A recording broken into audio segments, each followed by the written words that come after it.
Assalamualaikum warahmatullahi wabarakatuh. Perkenalkan, nama saya Ainun Maria dengan nomor stambu 065 dari kelas B Prodi Manajemen. Saya akan memaparkan satu materi tentang inflasi yang telah dibawakan oleh dosen, yaitu dosen ekonomi makro.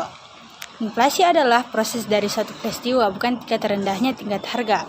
Artinya, tingkat harga yang dianggap tinggi belum tentu menunjukkan inflasi.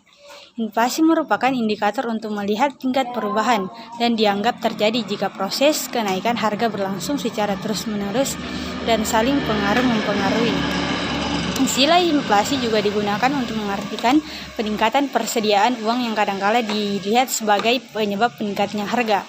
Ada banyak cara untuk mengukur tingkat inflasi. Dua yang paling sering digunakan, yang pertama adalah CPI dan Gini deflator. Ada beberapa faktor yang mempengaruhi terjadinya inflasi. Secara umum, penyebab inflasi adalah karena terjadinya kenaikan permintaan dan biaya produksi.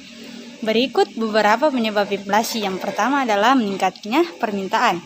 Inflasi yang terjadi disebabkan karena peningkatan permintaan untuk jenis barang atau jasa tertentu. Dalam hal ini, peningkatan permintaan jenis barang atau jasa tersebut terjadi secara menyeluruh atau aggregate demand. Yang kedua adalah meningkatnya biaya produksi atau cost push inflation.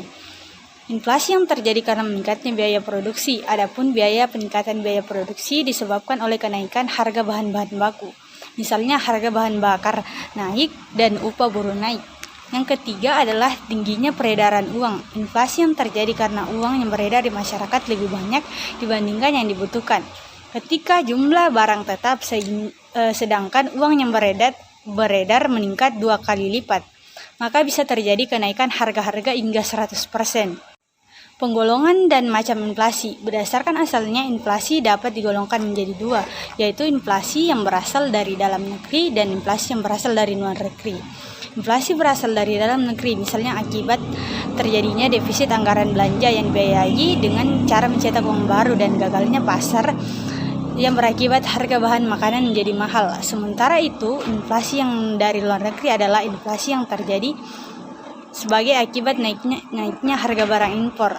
Hal ini bisa terjadi akibat biaya produksi barang di luar negeri tinggi barang. Inflasi juga dapat dibagi menjadi berdasarkan besarnya cakupan pengaruh terhadap harga. Cukup sekian materi yang saya paparkan.